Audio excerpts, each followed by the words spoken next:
हमारी academy n t academy, जिसको हमारा जो काम है बच्चों को बैरून मुल्क जो बच्चे पढ़ने जाना चाहते हैं उनकी रहनुमाई करना। तो आप अगर देखेंगे तो एमबीबीएस का खर्चा जो है और 5 साल का खर्चा जो पेरेंट्स को बर्दाश्त करना, वालिदैन को बर्दाश्त करना है कि जो हिंदुस्तान में, इंडिया में हमारे एमबीबीएस नहीं कर पाते किसी वजह से, तो अब्रॉड में किस तरह के मौके हैं उनके पास? जी, इंडिया में एमबीबीएस नहीं कर पा रहे हैं, अब वो बच्चे क्या करें? जाहिर सी बात है, उनको डॉक्टर बनना है। उनके पास बैरून मुल्क में भी एमबीबीएस डॉक्टर बनने के मौके मौजूद हैं। अच्छा, तो एक अच्छा ऑप्शन उनके लिए निकल कर आता है जी। अब तो ऐसे स्टूडेंट्स के लिए अब्रॉड में कोई स्कॉलरशिप है क्या? आपने यूके से तालीम हासिल की है? जी बिल्कुल, यूनिवर्सिटी ऑफ ग्लासगो से मैंने पढ़ा हूं। अच्छा। और तभी से मुझे ये आइडिया आया है। दोस्तों, आप सभी स्टूडेंट्स का, तलबा तालिबात का और सरपरस्तों का, पेरेंट्स का आमना सामना मीडिया की इस इंटरव्यू में बहुत बहुत स्वागत है।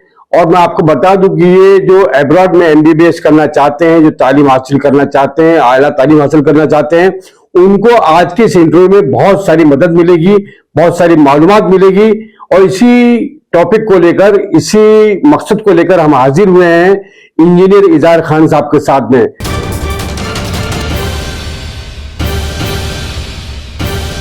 इजार खान साहब, आमना सामना मीडिया में आपका इस्तकबाल है। बहुत बहुत शुक्रिया रशीद अजीम साहब। इजार खान साहब, सबसे पहले तो मैं ये कहना चाहूंगा आपसे कि नीट का एग्जाम का रिजल्ट अभी आया है, बहुत सारे स्टूडेंट्स ने अच्छे नंबर भी लेकर आए हैं, पास हुए हैं, उनके लिए आप क्या कहना चाहेंगे? सबसे पहले मैं जो भी तलबा और तालिबात ने अच्छे नंबर हासिल किए हैं उनको मैं तहे दिल से मुबारकबाद पेश करना चाहता हूं और उनके अच्छे ताबनाक मुस्तकबिल के लिए उनको बहुत बहुत अच्छे बेस्ट विशेस मेरी तरफ से उनके लिए। जी, आपकी एकेडमी के ताल्लुक से कुछ बताएंगे? आपकी एकेडमी क्या कर रही है, क्या चाहती है? बेसिकली हमारी एकेडमी एनटी एकेडमी, जिसको हमारा जो काम है बच्चों को बैरून मुल्क जो बच्चे पढ़ने जाना चाहते हैं उनकी रहनुमाई करना। हमने इसके लिए एक पोर्टल भी अक्टूबर महीने में लॉन्च किया था, coursesabroad.com के। उस पर हम फ्री ब्लॉग्स भी लिखते हैं ताकि बच्चों को, अगर जो बच्चे ख्वाहिशमंद हैं बैरून मुल्क में तालीम हासिल करने के लिए, तो उनको सारी की सारी मालूमात मिल सके, उनको किस तरह से उनको एप्लीकेशन कर सकें, किस तरह से वीजा एप्लीकेशन कर सकें, स्कॉलरशिप के क्या मौके हैं, सारे के सारे A to Z तक के जो भी अब्रॉड स्टडी के ताल्लुक से जो भी इंफॉर्मेशन उनको दरकार होती है और उनको जरूरत लगती है, वो सारी की सारी इंफॉर्मेशन हम coursesabroad.com पर उनको फराहम करते हैं। और जो बच्चा हमारे पास आता है, हमारी सर्विसेज भी लेना चाहता है, तो हम उनको अपनी सर्विसेज भी देते हैं, उनको पूरी फ्रॉम स्टार्टिंग रहनुमाई करते हैं, रहनुमाई पूरी काउंसलिंग करके बच्चों को एडमिशन दिलाते हैं, उनको फिर उनके फंडिंग में उनकी हेल्प करते हैं, फिर उनके वीजा के लिए हेल्प करते हैं, उनके अकोमोडेशन के लिए हेल्प करते हैं। तो ये हमारी पूरी की पूरी हमारी सर्विसेज उनके लिए अवेलेबल है। जी, जैसे कि अभी नीट के एग्जाम में जो बच्चे पास हुए हैं, जिन्होंने अच्छे नंबर भी लेकर आए हैं, इंडिया में हम ये देखते हैं कि एमबीबीएस की डिग्री के बहुत कम मौके मिल पाते हैं। तो आपकी नजर में कितने मौके हैं यहाँ पर? देखिए, ये बहुत ही बड़ा अलमिया है और बहुत ही बड़ा सवाल आपने किया है। अब अगर आप देखेंगे तो नीट में इस साल कमोबेश 20,80,000 तलबा तालिबात ने हिस्सा लिया, पार्टिसिपेट किया, उन्होंने एग्जाम को अटेम्प्ट किया। लेकिन उसके मध्य मुकाबले अगर हम देखेंगे उसके खिलाफ, तो मौके सीट्स जो इंडिया में अवेलेबल है बहुत ही कम सीट अवेलेबल है। तकरीबन 1,04,333 सीट्स को एग्जैक्टली अवेलेबल है इंडिया के अंदर एमबीबीएस की, जिसमें आधे गवर्नमेंट कॉलेजेस में हैं और आधे प्राइवेट कॉलेजेस में, 50-50 को आप डिवाइड कर सकते हैं। तो आप देखते हैं 20,87,000 बच्चे अटेम्प्ट कर रहे हैं, डॉक्टर बनना चाहते हैं, एमबीबीएस की डिग्री, पर उसके खिलाफ अगर आप देखेंगे तो वहां पर इतनी सीट्स इंडिया में अवेलेबल नहीं है। तो बहुत से बच्चे नाउम्मीद हो जाते हैं, उनको करियर पाथ चेंज करना पड़ता है। डॉक्टर बनने की ख्वाहिश है उनको, एमबीबीएस डॉक्टर बनने की ख्वाहिश है, पर उनकी ख्वाहिश सिर्फ ख्वाहिश ही रह जाती है। तो ये बहुत बड़ा अलमिया है, इसके लिए हमें इकदाम उठाना चाहिए, हमारी हुकूमत को इकदाम उठाना चाहिए और करना चाहिए ताकि बच्चे कुछ ना कुछ करके एमबीबीएस बन सकें, एमबीबीएस डॉक्टर बन सकें। जी, जैसे कि आपने बताया कि 20 लाख स्टूडेंट जो है नीट का एग्जाम देते हैं, उसमें सिर्फ 1 लाख सीटें हैं हमारे इंडिया में। तो इंडिया में एमबीबीएस के लिए कितनी कॉलेजेस है और कितनी सीटें तो आपने बताई 1 लाख के करीब, तो कॉलेजेस कितने हैं इंडिया में? तकरीबन 695 लगभग कॉलेजेस हैं, जिसमें कुछ 300 से ज्यादा जो हैं वो अपने 383 जो गवर्नमेंट सेमी गवर्नमेंट कॉलेजेस हैं, टोटल 695 कॉलेजेस हैं, इसमें 383 गवर्नमेंट सेमी गवर्नमेंट कॉलेजेस हैं, 51 डीम्ड यूनिवर्सिटीज है और बाकी 261 जो है वो प्राइवेट कॉलेजेस हैं। अच्छा। तो ये कॉलेजेस का जो साचा ढांचा जो है ये इंडिया में है। तो इतने कॉलेजेस इंडिया में अवेलेबल हैं जो एमबीबीएस की डिग्री फराहम करते हैं, बच्चे वहां पर तालीम हासिल कर सकते हैं एमबीबीएस के लिए। लेकिन फिर भी ये बहुत ही कम है, बहुत ज्यादा बहुत कम है। हमें ऐसा लगता है कि शायद 5% जो स्टूडेंट जो है डॉक्टर बन पाते हैं। जी बिल्कुल, आप देख सकते हैं कि 20 लाख का अगर 1 लाख सीट अवेलेबल है तो 5% ही होता है, जैसे आपने कहा, तो 5% बच्चे ही एमबीबीएस बन पाते हैं। इसका रेशियो हमें बढ़ाने की जरूरत है, हमें बढ़ाने की जरूरत है। देखिए, क्योंकि इंडिया एक बहुत बड़ा मुल्क है, 140 करोड़ की आबादी है, नंबर ऑफ डॉक्टर जो बन रहे हैं वो काफी कम है, बहुत कम। Patient doctor to patient ratio जो है बहुत ज्यादा है, बहुत ज्यादा है, जो उसको हमें रिड्यूस करने की जरूरत है ताकि उसमें इंप्रूवमेंट आए, अच्छे से अच्छे लोगों, ज्यादा से ज्यादा लोगों की हम इलाज कर सके। डॉक्टर्स जब ज्यादा डॉक्टर होंगे तो जाहिर सी बात है ज्यादा लोगों का इलाज हो सकेगा, और डॉक्टर से कम होंगे तो बहुत से लोग मर्ज में मुब्तला रहेंगे और बीमारियों का इलाज नहीं हो पाएगा। और एक चीज ये भी है ना कि हमारे हिंदुस्तान में जिस तरह से आबादी बढ़ रही है उस हिसाब से जो डॉक्टर बन रहे हैं उसका रेशियो बहुत ज्यादा तादाद में कम है। कहीं ना कहीं हुकूमत को इस बात पे गौर करना चाहिए कि डॉक्टर की तादाद बढ़ाए और हेल्थ के जो इशू है वो आसानी से हल किए जा सके। मेरा अगला सवाल ये है कि हम ये समझते हैं या एक आम सी राय है कि एमबीबीएस बनने के लिए, एमबीबीएस की डिग्री हासिल करने के लिए अखराजात बहुत ज्यादा होते हैं। हर आम आदमी के बस की बात नहीं है, जो गरीब लोग हैं या आम लोग हैं, नंबर लाने के बावजूद भी तो क्या अखराजात होते हैं इसमें? हाँ देखिए, ये बात कहीं ना कहीं आपकी बात बिल्कुल सच है। अगर इंडिया में देखिए, जैसे मैंने कहा 3 तरह के कॉलेजेस होते हैं, एक तो गवर्नमेंट कॉलेजेस हैं, दूसरे हैं प्राइवेट कॉलेजेस हैं और तीसरे हैं डीम्ड यूनिवर्सिटीज हैं। तो अगर आप इनका खर्चा देखेंगे, अगर आप तो गवर्नमेंट कॉलेजेस में फीस जो होती है वो बहुत कम होती है, तकरीबन 1 लाख रुपए से लेकर 3 लाख, है ना, 3 लाख 3.5 लाख पर ईयर की फीस होती है। लेकिन उसके मुकाबले में अगर आप प्राइवेट कॉलेजेस देखेंगे तो वहां पर ईयर फीस जो है वो 8 लाख से शुरू होती है, 7-8 लाख से शुरू होती है, 10 लाख 12 लाख तक होती है पर ईयर। उसके अलावा अगर डीम्ड यूनिवर्सिटी देखेंगे अगर आप, तो डीम्ड यूनिवर्सिटीज में जो स्टार्टिंग फीस है पर ईयर की वो 15 लाख 17 लाख से लेकर 30 लाख तक की जाती है। तो आप अगर देखेंगे तो एमबीबीएस का खर्चा जो है और 5 साल का खर्चा जो पेरेंट्स को बर्दाश्त करना, वालिदैन को बर्दाश्त करना है, वो तकरीबन 1-8 करोड़ रुपए तक पहुंच जाता है। तो एमबीबीएस का जो कॉस्ट जो है इंडिया में वो 1 करोड़ रुपया हो जा रहा है। तो एक आम पेरेंट्स के लिए, एक आम वालिदैन के लिए ये मुमकिन नहीं है। जो शख्स साल में 10 लाख रुपए नहीं कमा पाता है, वो 10 लाख बच्चे की फीस कहां भर पाएगा, कहां से भर पाएगा? उसके अखराजात है, घर के अखराजात हैं, खुद के उसके इलाज के पैसे हैं, बाकी खाना पीना रहना।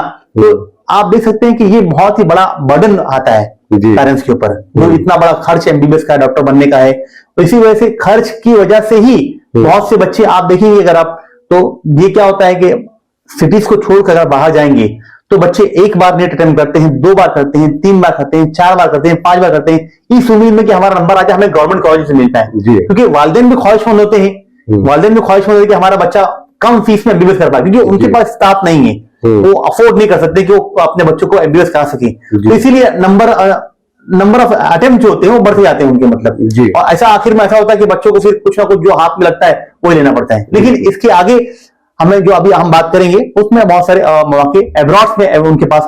मैं वही पूछना चाह रहा हूँ आपसे कि जो हिंदुस्तान में, इंडिया में हमारे एमबीबीएस नहीं कर पाते किसी वजह से, तो एब्रॉड में किस तरह के मौके हैं उनके पास? जी, अब देखिए, जो आज का टॉपिक जो आपने छिड़ा है, बात छिड़ी है ना, और जो हमारा आज का मुद्दा भी है कि जो बच्चे इंडिया में एमबीबीएस नहीं कर पा रहे हैं, वो बच्चे क्या करें? जाहिर सी बात है, उनको डॉक्टर बनना है और हमारे मुल्क को भी जरूरत है इस बात की, हमारे मुल्क को भी जरूरत है, हमारी हुकूमत कर पा रही है लेकिन उतना नहीं हो पा रहा है। तो हम हुकूमत को हम कुछ दोष नहीं दे रहे हैं, लेकिन उनको और करना चाहिए, हम उनसे अपील कर रहे हैं, वो अपील कर रहे हैं। अब देखिए, हमारे पास जो बच्चे ख्वाहिशमंद हैं, उनके पास पैसे नहीं है, हुनरमंद है बच्चे, अब वो बच्चे 1 बार अटेम्प्ट कर, 2 बार कर, 3 बार कर रहे हैं, अटेम्प्ट कर रहे हैं। अब उनके पास बैरून मुल्क में भी एमबीबीएस डॉक्टर बनने के मौके मौजूद हैं। अच्छा। तो एक अच्छा ऑप्शन उनके लिए निकल कर आता है। अब जैसे बहुत सी कंट्री, हमारे करीब की कंट्रियां हैं, जैसे अब इसमें आप कंट्री में जैसे कजाकिस्तान हो गया, रशिया हो गया, जॉर्जिया हो गया, किर्गिस्तान हो गया, बांग्लादेश हो गया,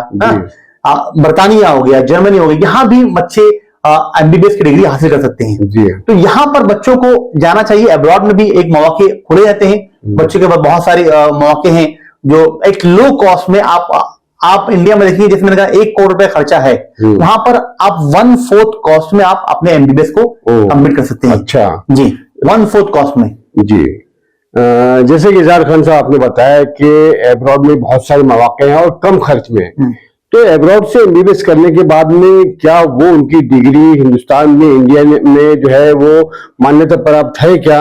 मतलब उनको क्या यहाँ वैलिड माना जाता है? जी, एक पॉइंट मिस हो गया। अब खर्चे कितने कम है, वो मैं पहले इस पर मुकम्मल कर लूं। खर्चे कितने कम है, आप देखिए, कम से कम अब एक यूनिवर्सिटी है किर्गिस्तान में, उसका खर्चा जो है साल की जो फीस है वो $3,200 है। अच्छा, सेलेम्बर्ग यूनिवर्सिटी है, सेलेम्बर्ग। अब $3,200 अगर उसकी 1 साल की फीस है, तो उसको अगर आप 83 रुपये जो आज करंट रेट डॉलर का, उससे मल्टीप्लाई करेंगे तो 2,65,000 साल की फीस आती है। अच्छा। अब इंडिया में कौन सा कॉलेज है, गवर्नमेंट कॉलेज को छोड़कर किसी भी कॉलेज की फीस इतनी कम नहीं होती है कि 2,65,000 में आपको आप एमबीबीएस कर सकें। जाहिर सी बात है, हर बच्चे को गवर्नमेंट कॉलेज में मिलने वाला नहीं है। नहीं मिलेगा, बिल्कुल। जो बच्चे गवर्नमेंट कॉलेज में नहीं आ पा, सिर्फ 50,000 बच्चों को गवर्नमेंट कॉलेज में मिलने वाला है जी। तो बाकी जो बच्चे नहीं कर पा रहे हैं, ख्वाहिशमंद हैं, है ना, अब उनको, उनके पास इस्तात ने एक नंबर है उनके पास, है ना, तो वो बच्चे कम कॉस्ट में यहाँ पर कम से कम 3 लाख रुपए से भी कम में एमबीबीएस पर आप मुकम्मल कर सकते हैं। वाह। तो ये एक बहुत बड़ा खर्चा बर्डन जो बच्चों के लिए, एक उनकी ख्वाहिश जो होती है, उनका एस्पिरेशन होता है कि हमें डॉक्टर बनना है, उस ख्वाहिश को आप कम कॉस्ट में मुकम्मल कर सकते हैं। मतलब ये आपको एक है, एक अपॉर्चुनिटी है, एक अपॉर्चुनिटी है, बहुत कम कॉस्ट में आप कर सकते हैं जी। अब आपने कहा कि डिग्री वैलिड है।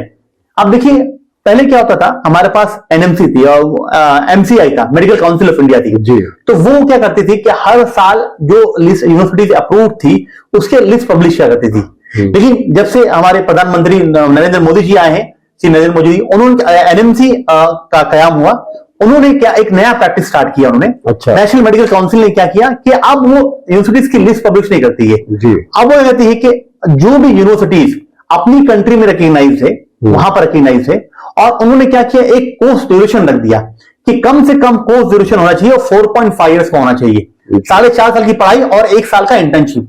अब उन्होंने कहा कि अगर वो यूनिवर्सिटी जहां से आप पढ़ाई कर रहे हैं, अगर उसकी कंट्री में अप्रूव्ड है, वो आप चेक कीजिए, है ना, और उसका कोर्स ड्यूरेशन अगर 5-5.5 साल का है, और तो वो हमारी कंट्री में भी वैलिड होगी डिग्री वो। जी जी। तो अब जितनी भी यूनिवर्सिटीज हैं अब्रॉड में जो रिकॉग्नाइज्ड हैं, उनका कोर्स ड्यूरेशन, अक्सर का कोर्स ड्यूरेशन 5 ईयर्स का कोर्स ड्यूरेशन होता है और 1 साल की इंटर्नशिप होती है।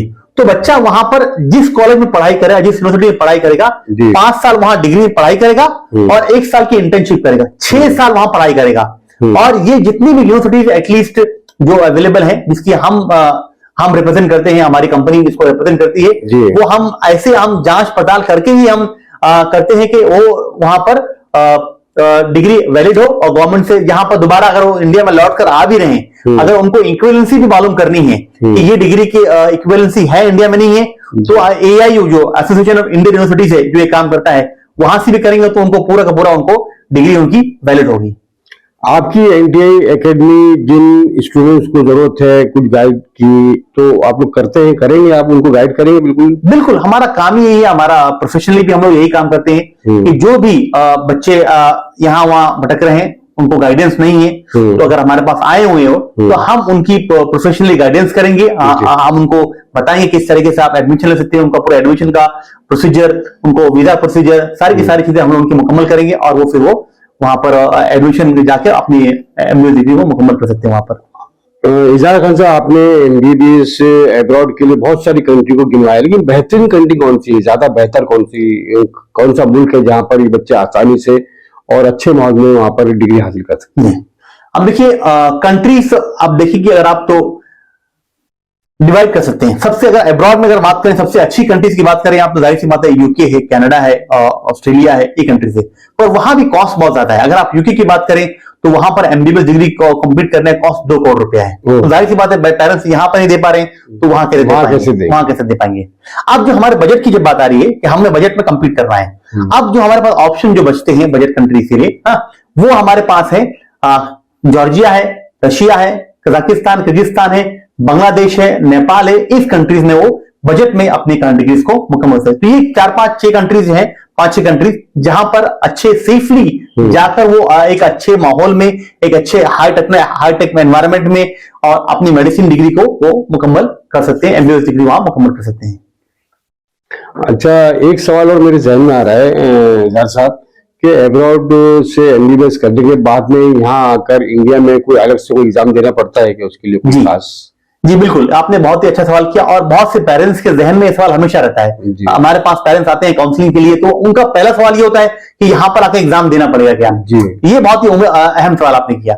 जाहिर सी बात, अब एनएमसी ने जो रूल लाया है, गवर्नमेंट ने जो रूल लाया है वो ये है कि चाहे अगर आप इंडिया से भी डिग्री कर रहे हैं या अब्रॉड से भी कर रहे हैं, पहले क्या होता था, एफएमजीए एग्जाम होता था कि अगर आपने अपनी डिग्री अब्रॉड से की एमबीबीएस की डिग्री तो आपको आकर इंडिया में एफएमजीए का एग्जाम देना पड़ता था। अगर आपने वो क्वालिफाई किया तब जाके आप रजिस्ट्रेशन कर सकते हैं। लेकिन अब 2024 से जो होगा, ऐसा होगा कि चाहे आपने डिग्री अपनी इंडिया से मुकम्मल की एमबीबीएस या अब्रॉड से की है तो भी आपको यहाँ पर एग्जाम देना पड़ेगा, जिसे कहते हैं next exam, national exit test. अच्छा जी जी, तो ये क्या कह रहे हैं? ये 2 लेवल का एग्जाम होगा, नेक्स्ट 1 होगा और नेक्स्ट 2 होगा। अच्छा, नेक्स्ट 1 जो होगा वो थियरी एग्जाम होगा जिसको बच्चे इंडिया में इंटर्नशिप करने से पहले देंगे और नेक्स्ट 2 एग्जाम जो होगा वो प्रैक्टिकल एग्जाम होगा, क्लिनिकल एग्जाम होगा, प्रैक्टिकल एग्जाम होगा, वाइवा होगा, वो इंटर्नशिप के बाद होगा। अच्छा, तो दो लेवल पे ये एग्जाम होंगे।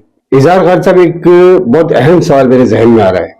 जो स्टूडेंट्स, तलबा तालिबात हिंदुस्तान में, इंडिया में एमबीबीएस की डिग्री नहीं हासिल कर सकते हैं और यहां तक कि एब्रॉड जाकर भी उनके पास वो माशी हालात नहीं है और पसमानदगी के शिकार वो लोग, जिनका इतना पैसा नहीं है कि वहां जाके भी वो पढ़ाई कर सके, डिग्री हासिल कर सके, तो ऐसे स्टूडेंट्स के लिए एब्रॉड में कोई स्कॉलरशिप है क्या?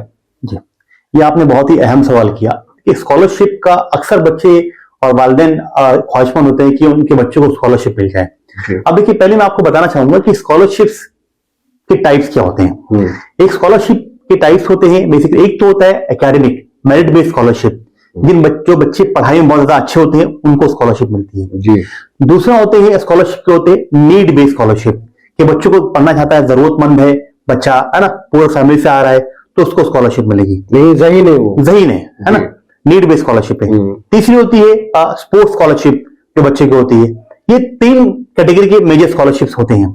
अब जाहिर सी बात है, जब हम मेडिकल की बात कर रहे हैं तो बच्चों को ध्यान में रखना चाहिए कि medical study is all about academics, कि बच्चा पढ़ने में अच्छा हो तो डॉक्टर बनेगा मतलब। तो ज्यादातर स्कॉलरशिप जो मेडिकल फील्ड में अवेलेबल होती है एमबीबीएस करने के लिए वो मेरिट बेस्ड स्कॉलरशिप ही होती है। अब पेरेंट्स का सवाल आता है कि भाई, अब बच्चे सवाल करते हैं सर उनके मार्क्स भी अच्छे नहीं है, बच्चा पढ़ने में अच्छा नहीं है और बच्चा चाहता है कि मुझे फ्री में एमबीबीएस मिल जाए, तो ऐसा नहीं होता है, नामुमकिन बात है ये। तो बच्चा अगर पढ़ने में वाकई अच्छा है तो स्कॉलरशिप अवेलेबल है।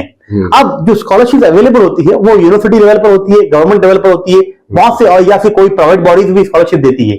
अब अगर आप देखेंगे यूके में, तो यूके में रोड स्कॉलरशिप है ऑक्सफोर्ड यूनिवर्सिटी में, जो अगर बच्चा वाकई पढ़ने में अच्छा है तो अंडर ग्रेजुएट स्टडीज के लिए यूनिवर्सिटी ऑफ ऑक्सफोर्ड उनको स्पॉन्सर करती है। यूनिवर्सिटी ऑफ ग्लासगो प्रोवाइड करती है, जहां से मैं खुद भी पढ़ा हूं, यूनिवर्सिटी ऑफ ग्लासगो से, यूके से, तो वहां पर काफी बड़ी है। आपने यूके से तालीम हासिल की है? जी बिल्कुल, यूनिवर्सिटी ऑफ ग्लासगो से मैंने पढ़ा हूं। अच्छा। और तभी से मुझे ये आइडिया आया है। तो ये जो यूनिवर्सिटी ऑफ ग्लासगो है, क्वींस मैरी यूनिवर्सिटी है जर्मनी में, यूबीडब्ल्यू जर्मनी, और वहां से आपको स्कॉलरशिप है। उसके अलावा कनाडा में कॉमनवेल्थ स्कॉलरशिप्स है। फिर आप जैसे बांग्लादेश में आप सार्क स्कॉलरशिप है, तो स्कॉलरशिप अवेलेबल हैं। सार्क जो कुछ ममालिक की जो तंजीम है, सार्क कंट्रीज है, इंडिया, पाकिस्तान, बांग्लादेश, नेपाल, इन सब कंट्रीज, श्रीलंका, ये 7 कंट्रियों को मिलाकर, भूटान को मिलते हैं सार्क। तो सार्क कंट्रीज के लिए बांग्लादेश में स्कॉलरशिप है मेडिकल स्टडीज के लिए। तो ये सारी की सारी चीजें जो अवेलेबल हैं, ये स्कॉलरशिप अवेलेबल हैं, बट बच्चा मेरिटोरियस होना चाहिए। बच्चा मेरिटोरियस पढ़ाई में अच्छा होना चाहिए, उसके नंबरात अच्छे होने चाहिए। मेडिकल स्टडीज के लिए पढ़ाई में अच्छा होना बहुत ज्यादा जरूरी है। ये मुकाबला जाती जो एग्जाम जो होते हैं, इम्तिहान होते हैं, उसमें सरे फहरिस्त होना चाहिए। जी बिल्कुल, सरे फहरिस्त होना चाहिए। और उसके जो 12वीं के एग्जाम होते हैं, इंटरमीडिएट के एग्जाम होते हैं, उसमें भी बच्चा अच्छा होना चाहिए जी। तो जो भी वालिदैन या बच्चे स्कॉलरशिप के ख्वाहिशमंद है, मेरी उनसे ये दरख्वास्त होगी, ये इल्तिजा होगी, उनकी सजेशन होगा कि वो पढ़ाई में दिल लगाएं, पढ़ाई में अच्छे नंबर हासिल करें, तब जाके बच्चों को ये स्कॉलरशिप मिलेगी। अवेलेबल है, क्योंकि उसके लिए काफी मेहनत करनी पड़ती है और इंशाल्लाह मैं बच्चों को उम्मीद करता हूँ कि बच्चे अच्छे से पढ़ें और वो स्कॉलरशिप हासिल कर सकें। जी, यानी गरीब है कोई बात नहीं है, लेकिन आपको काबिल बनना होगा, पढ़ाई में होना चाहिए, पढ़ाई में जो है आपको आगे आना होगा। स्कॉलरशिप ऐसी कोई बच्चा उठकर आ जाए मुझे कि स्कॉलरशिप दे दो, तो ऐसा नहीं होता है। गुर्बत मैटर नहीं करता है, गुर्बत मैटर नहीं करता है, आपके अंदर मेरिटोरियस होना ज्यादा जरूरी है जी। गुर्बत मैटर नहीं करता है। अगर आप मेरिटोरियस हैं, गरीब भी हैं, तो भी आपको स्कॉलरशिप मिल। हमारे इंडिया में बहुत सारे स्कॉलरशिप्स हैं पढ़ने के लिए। अगर आप गरीब हैं तो यहाँ पर काफी फाउंडेशन, गवर्नमेंट भी काफी मदद करती है बच्चों को, गवर्नमेंट की काफी चीजें फ्री मिलती है आपको, गवर्नमेंट काफी सपोर्ट कर रही है, सेंट्रल गवर्नमेंट भी होगी, स्टेट गवर्नमेंट भी होगी, बहुत सारी दे रही है। तो यहाँ पर स्कॉलरशिप अवेलेबल, पर शर्त है कि आप मेरिटोरियस हो, आप पढ़ने में अच्छे हो। इजहार खान साहब, आपकी जो ये एकेडमी जो सर्विस दे रही है, ये कुछ तो कुछ देखिए, हर एक किसी भी एकेडमी को चलाने के लिए कुछ ना कुछ अखराजात होते हैं, उसका भी अपना एक जरूरियात होती है। तो आप लोग क्या फ्री ऑफ कॉस्ट कर रहे हैं या इसका कुछ सर्विस चार्जेस लेते हैं, और किस तरह की मालूमात पहुंचाते हैं आप? नहीं, देखिए बिल्कुल आपने अच्छा सवाल किया। जाहिर सी बात है कि हमारे एक ऑर्गेनाइजेशन चला रहे हैं, कंपनी चला रहे हैं हम लोग, तो हमारी सर्विसेज जो मतलब है, हम एक प्रोफेशनली ये काम करते हैं। जाहिर सी बात है, आप अगर कोई बच्चा इश्काल है, कोई सवाल है, सिर्फ गाइडेंस लेना चाहता है, तो गाइडेंस की हद तक हम उस चीजें उसको फ्री प्रोवाइड करते हैं कि भाई काउंसलिंग आपकी फ्री है मतलब। लेकिन बच्चा अगर हमसे वो सर्विस लेना चाहता है कि हम उसको प्रोसेस करें, अब एक प्रोसेस करना और सिर्फ इन्फॉर्मेशन देना, दोनों में बहुत फर्क है। अगर बच्चा चाहता है कि हम उसको प्रोसेस करें, उसका एडमिशन कराएं, जो बच्चे खुद से करना काफी मुश्किल होता है बच्चों के लिए, तो हम अपना वक्त लगा रहे हैं उसमें, तो हम जाहिर सी बात है कि हम उसको बच्चे के एडमिशन करवा रहे हैं। हमारे जो हम इन सारी कंट्रीज में जिनका हमने नाम लिया है, हम सारी कंट्रीज को विजिट कर चुके हैं, तो उन कॉलेजेस से हमारा डायरेक्ट प्रभावित है। तो हम बच्चों को पूरी की पूरी एडमिशन करवाते हैं, उनका उसके बाद में वीजा का डॉक्यूमेंटेशन करवाते हैं, उनका वीजा करवाते हैं, वहां पर उसके बाद में उनको एयरपोर्ट पिकअप सर्विसेज हमारी है, और अकोमोडेशन करवाते हैं। वहां पर कोई दिक्कत आ रही है बच्चों को तो हम उसको हैंडल भी करते हैं। तो ये सारे के सारे counselling, documentation, admission, visa, accommodation, support, local support, ये सारी की सारी चीजें के लिए हम उसकी अपनी एक रकम है, हम उसको चार्ज करते हैं। these are not free, only information is free, but all services are chargeable है जी, यकीन है, क्योंकि जब आप यहाँ से एडमिशन का फॉर्म भरेंगे, उसके बाद उस कॉलेज से आप राब्ता कायम करेंगे, फिर वीजा का प्रोसेस है, टिकट का है, और बहुत सारे ऐसे प्रोसेस है, उनको एडमिशन दिलाना और कॉलेजेस से बात करना, और उनको वहाँ बिल्कुल पूरे मुकम्मल तरीके से उनको वहाँ का स्टूडेंट बना देना। हाँ, लेकिन एक चीज है कि हम बच्चों के लिए बहुत ज्यादा एक्सॉर्बिटेंट अमाउंट चार्ज नहीं करते हैं, रिजनेबल अमाउंट चार्ज करते हैं जो बच्चों को अफोर्डेबल हो। मतलब जी, मार्केट से हम कम ही चार्ज करते हैं ताकि बच्चे अफोर्ड कर सकें उसको, और अपने इस कारवां को आगे बढ़ा सकें अपने। जरूरी भी है, क्योंकि आपके अपने इखराजात है, पूरे प्रोसेस को अमली जामा पहनाना, उसको प्रैक्टिकल जमीन पर लाके काम करना, ये बहुत अहम बात है। और लोग भी समझते हैं, हमारे जो लोग देख रहे हैं या देखेंगे वो भी समझते हैं कि यकीनन इसमें इखराजात है, और इतना बड़े काम को अंजाम देने में पैसा तो लगता ही है। मैं चाहूंगा जो आपसे राब्ता कायम करना चाहते हैं, तो आप कोई नंबर वगैरह बताएंगे? जी बिल्कुल, आप हमारी कंपनी का नंबर आप नोट कर सकते हैं। हमारे जो काउंसलिंग टीम का है ना, वो है 9004381346 या 7045715777 पर, या फिर हमारी वेबसाइट पर जा सकते हैं आप, coursesabroad.com, आप लिंक में देख सकते हैं। उस पर जाएं, आप हमें व्हाट्सएप कर सकते हैं डायरेक्टली वहां पर, या हमें ईमेल भी कर सकते हैं contact@ntiacademy.in। इस पर आप हमें कांटेक्ट कर सकते हैं। जी दोस्तों, इजहार खान साहब जो जिन्होंने ये मालूमात आपको दी, उनका नंबर ही बताया, आपको अपनी वेबसाइट की जानकारी भी दी है, इसको हम अपने डिस्क्रिप्शन में भी जो है इसको ऐड करेंगे। वहां पर नंबर भी होगा इजहार खान साहब का, इनकी एनटीआई एकेडमी का भी, और वेबसाइट भी हम वहां पर आपको डिस्क्रिप्शन में इसका लिंक दे देंगे, आप वहां से भी हासिल कर सकते हैं। इजहार खान साहब ने जिस तरह से रहनुमाई की है और जो पूरी मालूमात पहुंचाई है, हम चाहते हैं कि इस वीडियो के जरिए आप दूर तक पहुंचा कि और भी पेरेंट्स और भी स्टूडेंट्स इससे जो है फायदा हासिल कर सके, फैज़ हासिल कर सके। और इसलिए आपसे ये भी गुजारिश है कि हमारी इस वीडियो को ज्यादा से ज्यादा शेयर करें कि लोगों तक ये बात आसानी से पहुंच सके। और फिर एक बार आपसे गुजारिश है कि इस वीडियो को ज्यादा से ज्यादा शेयर करें कि आपके मुल्क में, हमारे मुल्क देश में, भारत में ज्यादा से ज्यादा डॉक्टर बने और एमबीबीएस बनकर जो है इस मुल्क में खिदमत अंजाम दे। बहुत बहुत शुक्रिया दरखास्त आपका, बहुत बहुत नाज़रीन आपका बहुत बहुत शुक्रिया।